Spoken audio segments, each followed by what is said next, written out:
The baby was still crying when the first arrow hit the doorframe. He threw his body over the cradle. Glass shattered. A second arrow struck the wall above his head.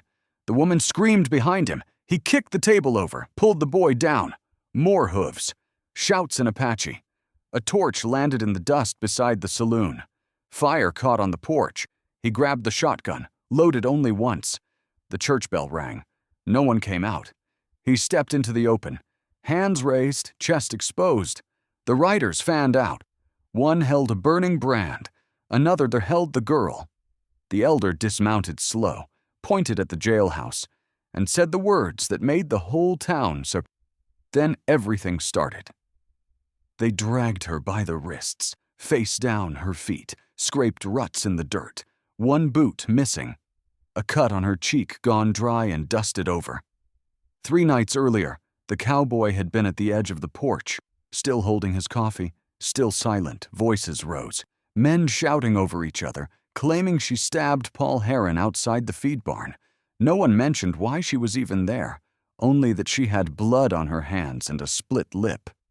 The blacksmith tied her hands tighter when she kicked. Someone laughed. Someone spat. The cowboy hadn't moved. She was small.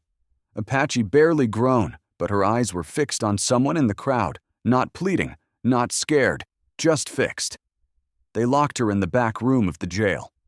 2 men standing watch with rifles. The sheriff hadn't said much, only that it would keep the town calm till they decided what to do. Whispers did the rest. A few folks said Heron had it coming, but not loud enough to count. The cowboy had set down his cup, walked away from the porch, never spoke her name, never asked why she hadn't screamed. Now he stood in the square again. 3 days later, heat-thick ash falling from the burning saloon porch. The child was still clinging to the Apache elder's leg. The necklace shimmered faintly in the elder's hand. Behind the cowboy, a sharp click, metal on metal. The unmistakable sound of a lever rifle drawn halfway. He turned, slow, deliberate, like the dust needed time to part. The barrel was pointed just above his waist, held steady by a familiar hand. Sunlight caught the tin star pinned to the vest. The sheriff stood calm but not cold. His mouth did not move. Eyes met, not anger, not trust. Something else older than either of them, a question. Would this be where it split or where it held? The cowboy did not speak, did not blink. The rifle did not lower, did not rise. The town behind them stayed quiet. Fire crackled. The Apache warriors waited, still like stone. Then the child pointed toward the jailhouse, and the elder lowered the necklace to his side. The wind shifted. Smoke rolled toward the stable. The church bell rang once, twice, then stopped. The sheriff moved the rifle, not back, not away, just enough to choose, and the cowboy exhaled slow through his nose, still standing between what came before and what came now. The choice had not been made, but it was coming. The sound of hoofsteps began again, closer this time, deliberate, and from inside the jail, something moved against the wall. A chain rattled once, then fell silent again. The elder raised the necklace again. Voice even, no shouting, only the weight of what had not been answered. The sheriff stepped forward, still beside the cowboy, still calm, but his eyes tracked every hand near a weapon. The Apache warriors dismounted in silence, one after another, boots touching earth, like it belonged to them alone, bows unstrung but ready, tomahawks gleaming from ash-polished wood. The fire behind them spread up the saloon wall, flames licking the roof edge, smoke pushing hard into the square. The sheriff leaned close to the cowboy, spoke low. Few words, no emotion. The cowboy gave a nod, just once. If they gave up the girl, it might end quiet. If they did not, it wouldn't end at all. A bottle flew from behind the hotel porch, spun, hit stone, shattered. A second followed. This one lit at the neck. It arced through the air, caught a draft, struck the stable rail. It exploded in fire. Horses screamed. The first shout came from the blacksmith. Then a rifle fired. Then another. The Apache warriors moved as one, not charging, not retreating, Just stepping forward with blades drawn and bows strung, a townsman ran. Took cover behind the watering trough. Another raised a shotgun. The sheriff shouted. No one listened. The elder dropped the necklace into the dust. His eyes never left the jailhouse door. A cry broke from the edge of the crowd. A child, falling backward toward the fire. One Apache youth broke rank, too fast, too young, too brave. He ran toward the child, tomahawk still in hand. The townsfolk panicked. More guns raised. The boy did not stop. The cowboy saw it. Moved, boots slammed into dirt, hands out shoulder low. He hit the young Apache square in the chest, knocked the weapon wide. Both men rolled hard in the dust. The child scrambled back. Soot smeared across their face, mouth open in shock. A gun cocked, louder this time, too close. The sheriff raised his palm, shouted again. The fire cracked higher. The tension stretched tighter. No one fired. Not yet. The cowboy stood slowly, dust on his shirt, blood on his sleeve. The young Apache on the ground looked up, eyes wide. Not with fear, but with the shock of being stopped by someone who did not strike. The cowboy looked to the elder, then to the sheriff. The jailhouse stood behind them, its door still closed. Still chained, smoke rolled across the square. Ash floated in the air like burnt snow. The girl was still inside, and the town had seconds left before no one could stop what was coming. The choice still waited. But not for long. The sound reached her through stone and iron. A dull thud first, then the crack of wood splitting, then shouting layered on shouting. She was on the floor of the cell, her back against the wall, wrists chained to a ring bolt set deep into the stone, her head tilted to one side where blood had dried along her temple and hairline, the gag cut into the corners of her mouth, damp from breath, tight from fear she would not give voice to. Each sound outside traveled through her bones, boots running, metal striking metal. The scream of a horse. She shut her eyes. 3 nights before, the feed barn door had been open. The lantern inside carried a weak yellow glow. The rancher had been drinking, staggering, laughing too loud. His hand caught her wrist as she passed, his breath thick and sour, his other hand already working at her dress. She fought, kicked, bit. He drove her against the stall post, pressed his weight into her ribs. A bottle lay broken in the straw nearby, left sharp from some careless worker. She reached without looking, closed her fingers on the glass, swung once. The cut had been shallow, not meant to kill. Only to break his hold, he screamed, stumbled back, fell hard against the trough. Blood spread fast along his shirt. She ran. They found her before dawn, half a mile from town, cold bleeding from her hands, still carrying the bottleneck. Now the chain at her wrist pulled her back from memory. The sheriff had stood in the cell doorway. Then, but he had not raised a gun, had not cursed her, only told the men to leave her bound. He said it would keep the town from tearing itself apart, just till things cooled, just till they decided what to do. She had not believed him. Now the town was tearing anyway. A bottle exploded outside. The concussive thud tremored through the wall. Dust fell from the ceiling. She flinched but did not cry out. Another sound rose over the others, hooves on hard ground, many of them moving together. Her breath caught in her chest.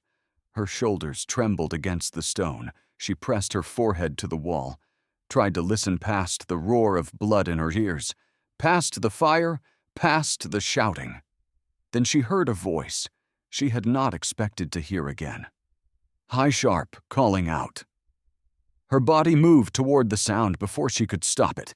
The chain snapped tight, wrenched her back to the floor. Pain flared through her arms. Her child was outside, close among the riders. She knew the rhythm of his cry, even through the chaos. Another boom hit the wall. The fire climbed higher. Her chest shook. Her throat strained against the gag as she forced air through it. And in the dark of the cell, on the stone where no one could hear clearly, she whispered her son's name through the cloth. The elder turned to the line behind him, nodded once. No words. A boy stepped forward, small, no older than 8, bare feet dusted red. A clay bowl cupped in both hands. Inside the bowl, fire. The boy walked alone into the square. The flames caught the wind, danced. The crowd parted without speaking. Mothers pulled children back. Men stepped behind barrels and doors. A match was one thing, but this was declaration. A townsman raised his rifle, hands shaking, eyes too wide.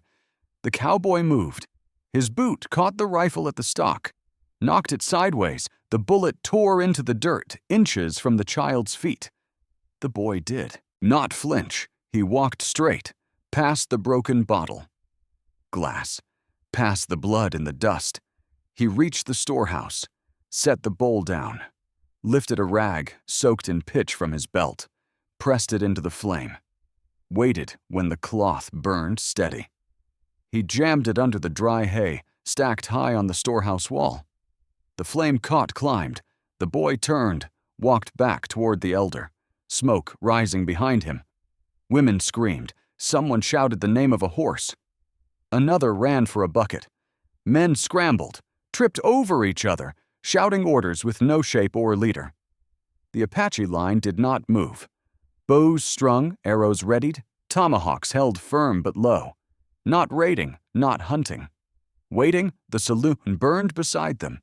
Now the storehouse joined it, 2 points of fire painting the square in orange and red.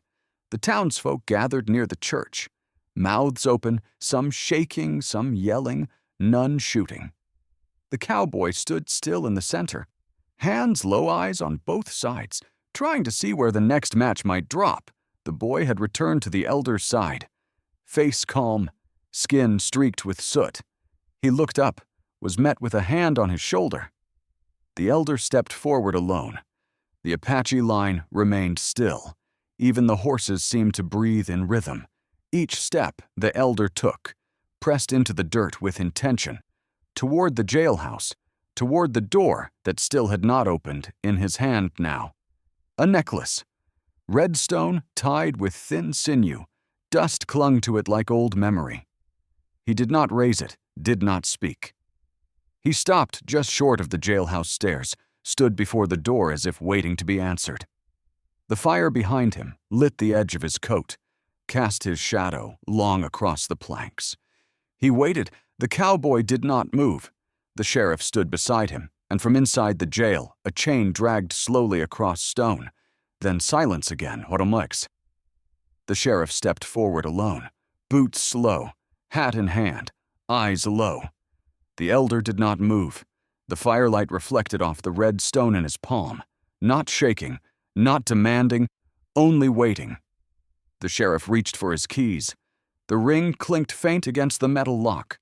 The bolt gave way with a deep grind. The door creaked wide. The sound cut through the square. All movement paused. Even the flames seemed to pull back from within. Footsteps, bare, uneven. She stepped into the light, her wrists still chained, the gag still tight. Blood dried on her face, but her posture held straight, her gaze level. The townsfolk stared, some with open mouths, some whispering too low to hear. One woman turned away. Another man spat into the dust. A child near the edge of the crowd looked at her, not with hate, but with something quieter. Something close to shame. The elder stepped forward, lifted the necklace. The stone caught the firelight, red and deep, like something pulled from the earth after long waiting. He placed it around her neck, the sinew tied gentle behind her nape. She bowed her head, not in surrender, not in fear, but in acknowledgement of the ones who stood, of the ones who did not. From the Apache line, a cry broke high sharp, a child's voice. The boy ran, small feet, pounding through ash eyes, wide arms out. He hit her full in the chest. She dropped to her knees to catch him, arms wrapping him in silence. She did not speak, only held him. One hand buried in his hair, the other pressed firm to his back. The town did not cheer, did not move. Some lowered their eyes, others stared hard, but none stepped forward. The cowboy stood at the edge of it, still watching. Smoke rolled past his boots, but he did not shift. The elder stepped away from the woman and child, turned to face the sheriff. The two men stood close now, their hands near, but not touching. The elder reached into his coat, pulled a scroll tied with black twine. He held it out. The sheriff took it without speaking, unrolled it part way. His eyes scanned the marks, old language, clear meaning. The scroll trembled slightly in his hands, not from fear, but from weight. He closed it again, held it to his chest. The fire behind them burned slower now, crackling instead of roaring. The Apache did not move. The townsfolk stayed silent. The child clung to his mother's, one hand still locked in the cloth of her dress, and from behind the stable, the bell rang, once sharp clean, then fell still again. The water came from canvas sacks, passed hand to hand with quiet care. No shouting, no rush. Blankets soaked in the horse trough were carried to the flames, pressed flat across the walls. Smoke lifted in slow spirals. Sand was kicked into the base of the fires. Shovels moved without urgency, only certainty. The Apache worked in silence, every motion deliberate. No one entered the buildings, no hands reached for coin or goods. The storehouse smoldered. The saloon leaned inward at one corner. But the fires were dying. The townsfolk watched from behind doorframes and window glass. Not one stepped forward. The woman moved through the center of the square. Her hands were free now, the red stone necklace still resting on her collar. She did not look left or right. She did not flinch. One child looked up from the steps of the church, held their mother's hand tighter, but did not hide. A man near the blacksmith's shop dropped his gaze as she passed. Another took off his hat, but no words came. She walked with her son beside her. He held her hand tight, eyes locked forward at the edge of the square. A horse waited. The cowboy stood beside it, one hand on the reins, the other at his side. She reached him, stopped. Their eyes met. Not long, not soft, just enough. He stepped back, offered nothing. She placed her son in the saddle first, then pulled herself up behind him. The horse shifted under their weight, but settled fast. She looked down at the cowboy. Only once she did not speak, did not smile. But her head lowered by a breath, a nod, small, Evie. Then she turned the horse toward the waiting line. The Apache riders opened to let her through, closed behind her, like wind through tall grass. The elder followed at her side. Others fell into place. No whooping, no sound of triumph, only hoofbeats. The town stayed still. No voice rose, no hand lifted in farewell. The cowboy watched them pass, his boots rooted in dust and ash. Smoke curled past his shoulder. The smell of scorched rope hung in the air. The last rider passed the stable, turned to scan the town once more, then followed the others. They rode at a walk, straight through the east gate into the land that had always been theirs. The dust from their passing settled slow. No one spoke. The fire gave its last crackle from inside the saloon, then died out. The square stood empty again, but not quiet, not in the way it had been before. Something had shifted, not loudly, not for all to see, but deep and permanent. The cowboy let go of the reins. The horse remained still. And behind him, the child on the church steps watched the road where the tribe had gone. The walls of the saloon had fallen inward. Half-burned chairs leaned against blackened posts, glass crunched under boots. The sheriff lowered himself onto a cracked beam. Winced said nothing. The cowboy sat opposite, back against what was left of the bar, his hat beside him, a bottle between them. The bottle passed once. Then again. No toasts, no talk of justice. Only the sound of wind moving ash across the floorboards. The sheriff held the bottle in both hands, studied it like it might offer something more than heat. He spoke first. Said he had known about Heron, said it quiet flat, no defense in the tone. The cowboy waited, did not nod, did not look away.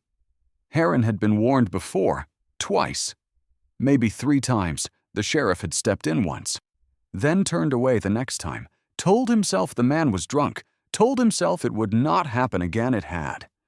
The girl had done what no one else had, stopped him, but the sheriff had not seen courage, only danger, only what the town might say, what it might do. So he put her in the cell, locked the door, kept the peace. The bottle passed again. The cowboy drank, then set it down in the dust. He said nothing, but his silence was not empty. It carried weight, like the stone necklace left behind on the saloon step.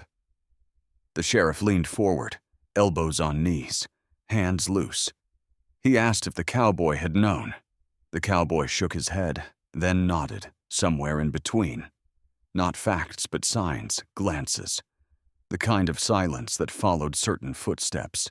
He had stood on the porch that night, had watched her dragged in. Sayed nothing. Now he sat in the ruin of the place where the talk had started, where the bottles had been raised, where the lies had found echo. The fire line ended 10 yards from the church. The wind had turned just enough. The stable still stood. So did the jailhouse. The cowboy looked that way. The sheriff followed his gaze. Smoke curled from the last ember near the trough. The town lay quiet, stunned, not broken, but bruised in places it did not yet understand. No one else came near. No boots echoed down the street. No voices reached for answers, just the two men. The weight between them. The sheriff stood first, wiped his palms on his coat, looked toward the road east. The cowboy followed. Both men watching the place where hoofprints faded into dry dust, where the tribe had gone, without fury, without theft, only justice and fire. The wind lifted a curl of ash, carried it across the square. The cowboy reached for the bottle, held it without drinking. The sheriff turned to leave, his steps slow but steady.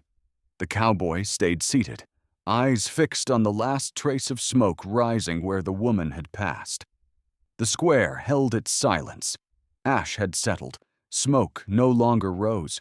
The cowboy moved alone now, his boots slow across scorched ground, eyes low by the edge of the saloon, rubble.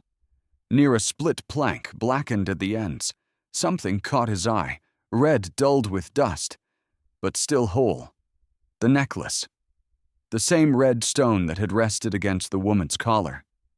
Still warm from her skin, now half buried in soot. He knelt, lifted it with care. The leather tie had frayed at the ends. One bead was cracked, but the stone itself remained smooth, heavy. The kind of weight carried not in muscle but in meaning. His thumb moved over its surface. Slow. Then he closed his hand around it. The wind picked up dust, spun it around the empty square, carried it across the trough and toward the stable. He did not follow the wind. He turned toward the church. Each step quiet, measured his boots, found the edge of the steps, old stone worn, smooth by heat and time. He stopped there, looked up once at the bell, still swaying faint in the breeze, then sat, not all the way, just enough to kneel. He opened his palm, placed the necklace on the second step from the top. No words, no gesture, only the placement. A memory rose behind his eyes, unbidden, sharp. 10 years earlier, a circle of riders had gathered outside town, tensions high, rifles ready, eyes hard. The woman's father had stood at the front, a younger elder. Then, not yet bowed by time, he had spoken through a translator, then stepped forward alone. The cowboy remembered how still the air had felt, like the world had paused to listen. He remembered the same red stone, lifted and passed to the sheriff, not as payment, not as surrender, as a mark of peace. It had worked for a while. Now it sat again in his hand, but this time there was no circle, no crowd, no words between enemies, only the cowboy, and the memory of what could have lasted. He set the stone down, right in the center of the step, then stood. He turned to leave, but stopped. A sound soft. Too light to be wind, a child stood at the edge of the square, one he had seen before. Near the church, when the flames rose, the child did not speak, did not wave, only watched. The cowboy met the gaze, held it, then turned and walked away. Behind him, the stone caught the first full slant of morning light, red glint across pale ash. It glowed there, unmoved, untouched. A mark again, not of victory, not of guilt, but of what had been carried and what had been left behind. The dust never settled the same way again, not in that town, not in the others that heard what had happened. Riders carried the story across ridge and flat, through mail routes and trading posts, across camps where men swapped names and dates like coin. Some said the town had been overrun, others said it had been spared. Some called it a failure, others called it justice. Few agreed, but all listened. A ranch 50 miles north sent letters. 5 of them, each signed in the same rough script. 1 for the elder, 1 for the woman. 3 unnamed, no seal, no payment, only apology. Written in ink that bled in places where the writer's hand had paused too long. The letters were delivered by hand, accepted without word. No answer came back. But the gesture stood in another town. A teacher wrote new words on a slate, curved lines, tones not found in English. She taught the children how to speak them, how to pronounce with care. Not everyone liked it. Some parents complained, some pulled their sons from class. But one girl kept coming, kept writing the symbols in the dirt with her finger after school, kept asking what they meant back in the town where it began. The cowboy walked slow through the square, no hat pulled low, no hand near his holster. He passed the smith, the store, the edge of the saloon. Ruin. People nodded, some stepped aside. None looked him in the eye too long. He was not feared, not anymore. But he was not welcomed either. Not fully. Not yet. He had stood when it counted, but he had also waited before he moved, and folks remembered both. He did not ask for favor, did not correct the whispers. He simply walked. Near the stable, a new post stood with fresh nails, a notice tacked tight at the top. It listed names, hours for town service. A final line invited volunteers for cleanup of the church steps. No one had touched the necklace. It still rested there, red as ever. Brighter now with each sunrise. The cowboy paused, looked toward it, then kept walking. By the edge of the trough, a boy waited, not close, just near enough. The same boy from the fire, from the moment when the bottle flew, the moment that could have gone wrong. He held something wrapped in cloth, maybe bread, maybe not. The cowboy stopped. The boy stepped forward, his voice quiet, careful. He asked the question without hesitation, did she ever come back? The cowboy looked toward the east road, the one that ran between the mesas and out past the red stone hills. The wind moved across the square, lifted the dust, carried it forward. He did not answer, not right away. He waited. Let the silence hold. Let the question hang where it could settle. Then he turned toward the sound of hoofbeats far off. The jailhouse stood hollow now, its walls scorched at the corners, its lock gone cold. No one guarded it, no one entered. Ash had settled deep into the floorboards. The window frame hung loose. Rusted hinges swung once with the wind, then stopped. The cowboy stood alone out front. His coat hung open. Boots set firm in the dirt. Hat pulled low, not from shame but from sun. In his hand, the necklace. The red stone had gathered the dust of a week, but its color had not faded.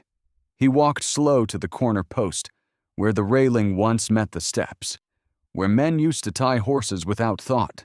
He crouched there, unwound the frayed leather, looped it once around the post, then twice. His fingers moved careful. No rush, no weight in the shoulders. He tied the knot, pulled it snug. The stone rested just above the ground. Still unshaking, he stood. The town behind him stayed quiet, doors open now, but fewer voices. The church bell had not rung since his shadow fell long across the porch, the sun now behind the stable, low and amber. The necklace caught that light. Red turned deep gold, then red again. He did not speak aloud, but the words came clear, like breath drawn from the ribs. Heavy earnest. Some reckon justice comes with fire, others say with rope. I think it comes when men stop looking away. The wind picked up, not sharp, just steady. It moved along the edge of the jailhouse, carried dry leaves, lifted grit from the porch steps. The necklace string swayed. Once, then again, the red stone spun gently on its tie, turned toward the road where east, then back toward the door. It did not fall, did not swing wild, only turned. The cowboy stepped back from the post, left it untouched. He walked toward the square, towards the middle of what was left, past the stable, past the trough, past the place where the fire had jumped the rail. The child who had asked the question was gone now. The streets bare. The doors closed. His boots made no echo, only prints. The sun caught the last edge of the saloon roof, lit the beam where he had sat with the sheriff, lit the place where two men had finally spoken too late. He paused there, looked back once. The necklace still turned in the breeze, light caught in its curve. Then he walked on, not fast, not aimless, toward the ridge, toward the places beyond maps where stories did not follow. And behind him, the stone turned once more, then stilled its color. No longer fire, no longer blood, just red, just quiet, just there. Thanks for watching. Subscribe, like, and comment on the Old Western Tales.